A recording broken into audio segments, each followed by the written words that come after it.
비 오는 날의 307호. 봄비가 쏟아지던 밤, 국도 옆 모텔 은하장에 들어왔어요? 흰 원피스의 여자가 나타난다. 그녀는 늘 307호만 찾는다. 야간 직원 민수는 CCTV 속에서 여자가 문도 들어왔어요? 열지 않은 채 복도 끝에서 사라지는 장면을 본다. 누가 들어? 그리고 실종자와 똑같이 생긴 남자가 그녀 뒤에 나타난다. 택시기사는 떨리는 목소리로 말한다. 그 여자 체크인하면 꼭 한 명씩 없어져. 마지막 장면. CCTV 속 여자가 민수를 바라보며 속삭인다.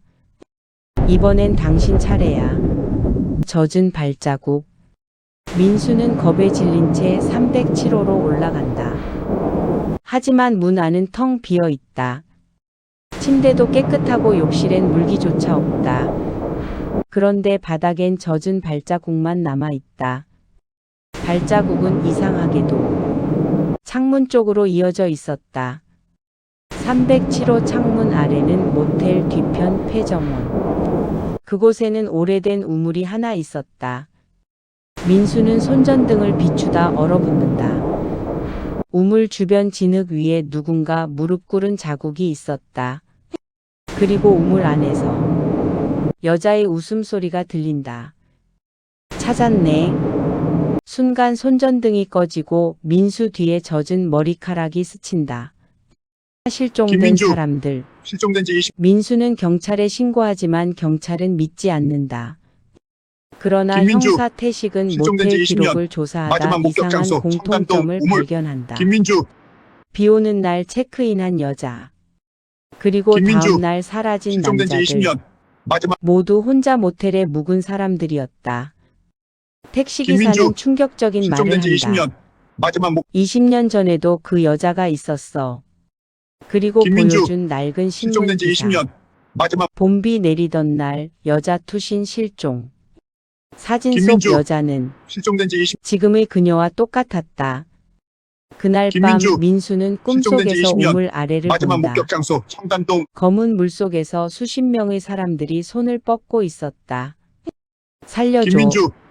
그 중심에 그 여자가 서 있었다. 307호의 비밀. 태식 형사는 모텔 건물을 조사하다 충격적인 사실을 알게 된다.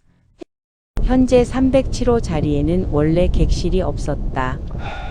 20년 전 리모델링 과정에서 새로 만든 방이었다. 그리고 그 자리 아래엔 오래된 우물이 묻혀 있었다. 당시 공사 인부 2명도 실종됐다는 기록이 발견된다. 민수는 공포에 질리지만 이상하게도 비가 오기 시작하면 여자의 목소리가 들린다. 외롭지 않게 해줄게. 그날 새벽 307호 욕실 거울에 물이 스스로 흐르기 시작한다. 그리고 글자가 나타난다. 내 남편을 찾아줘. 우물 속 남자. 태식은 20년 전 사건을 다시 파헤친다. 죽은 여자의 이름은 수연. 남편은 실종 상태였다. 마을 사람들은 수연이 남편을 죽였다고 수군거렸고 결국 그녀는 비 오는 날 우물에 몸을 던졌다. 하지만 태식은 이상함을 느낀다. 남편 시체가 발견되지 않았기 때문이다. 민수와 태식은 폐정원의 우물을 다시 조사한다. 그리고 우물 아래에서 발견된 녹슨 목걸이. 그 안엔 사진이 들어 있었다. 수연과 남편. 그런데 사진 뒤에 적힌 글씨.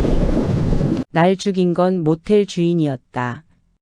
그 순간 우물 안에서 손이 튀어나와 민수 발목을 붙잡는다. 비 오는 날의 진실. 태식은 당시 모텔 주인이었던 노인을 찾아간다. 노인은 술에 취해 울면서 진실을 털어놓는다. 수연의 남편은 도박비 때문에 모텔 주인에게 돈을 빌렸고 결국 살해당했다. 수연은 진실을 알게 되자 협박당했고 결국 우물에 빠져 죽었다. 하지만 죽기 전 수연은 말했다. 비 오는 날마다 데리러 올 거야. 그날 밤 폭우가 쏟아진다. 모텔 전기가 모두 나간다. 암흑 속에서 들려오는 발소리. 철벅. 철벅. 그리고 하나씩 사라지는 손님들. 민수는 어둠 속에서 수십 개의 젖은 그림자를 본다. 마지막 체크인. 민수는 깨닫는다. 수연은 단순한 귀신이 아니었다. 억울하게 죽은 사람들의 원인이 그녀와 함께하고 있었다.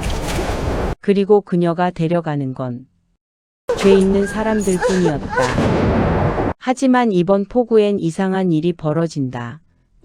307호 문이 스스로 열린다. 그리고 안쪽에서 어린 여자아이 목소리가 들린다. 엄마 이제 그만해. 수연의 딸이었다. 딸 역시 오래전 사고로 죽었던 것. 민수는 울부짖는다. 이제 끝내요. 그러자 수연이 처음으로 눈물을 흘린다. 하지만 그 순간 모텔 주인이 도망치려 한다.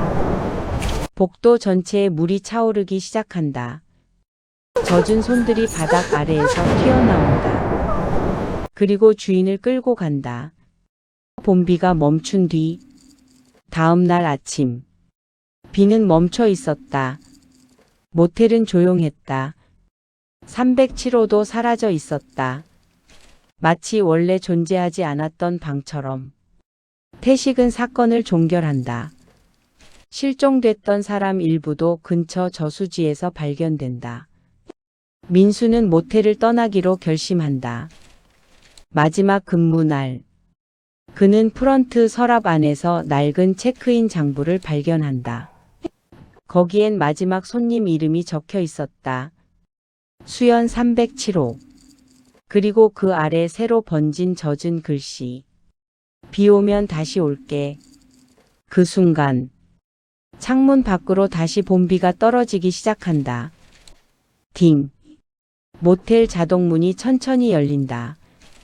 젖은 우산을 든 여자가 들어온다. 방 있나요? 안녕하세요. 조심하세요. 좋아요, 구독, 알림 주세요.